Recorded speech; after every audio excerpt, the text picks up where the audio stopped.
umugisha w'Imana, umugisha w'Imana ururutse. Amen. Turasubiye gukengurukira abakozi b'Imana. Wese uko mwemeye kuza kudufasha, Yesu abayezagire cyane, abayezagire cyane, abongera amavuta izo ngabire mubize.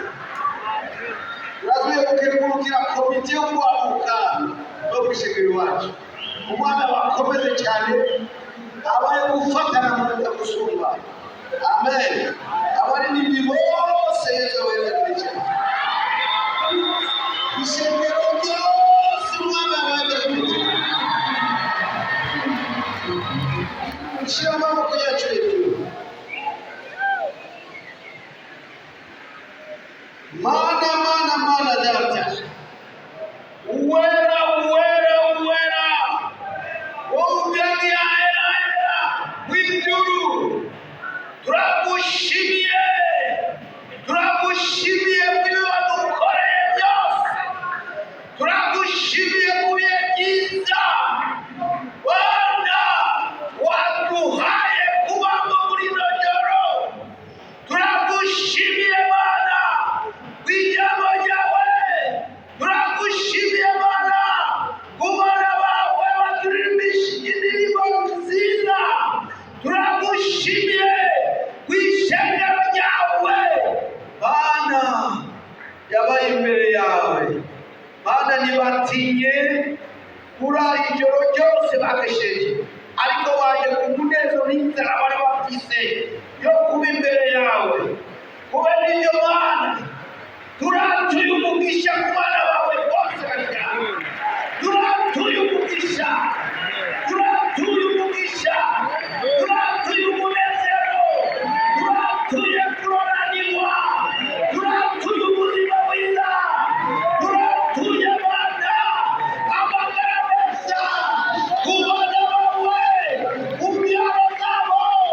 Turatuye Bwana kubaganya neza mu gakiza, turatuye gushikama mu gakiza, gushika umuruza kutora ishengero. Urakoze Bwana, urakoze. Turashimiye n'abakuru bacu b'igisagara cya Bujumbura. Umukuru w'igisagara cya Bujumbura yatwemereye kugira inoveye Mana, umwezagire n'abo bose bakorana musitanteri wa komine yacu ya Ndagwa, n'abo bose bakorana. Turagushimiye Mana kuko uri mwiza, uri mwiza. Turagushimiye no ku bayobozi bacu bafekabu, bazi yuko turi ngaha kandi batwemereye kugira ngo iki gikorane gikoreke. Turagushimiye Mana, urakoze, urakoze. Turagushimiye n'imvura tumvise iri kwiragenda, kuko iki ni ikimenyetso cy'umugisha wawe, umugisha washimika indoto Mana muri rino joro ryawe yitwa Etienne. Urakoze. Abana bawe tugira tuve ngaha tusubire mu macumbi yacu, urajyana n'umwe wese ashika imuhira amahoro. Urakoze Mana kuko uri mwiza kandi ugiye kubandanya utugirira neza.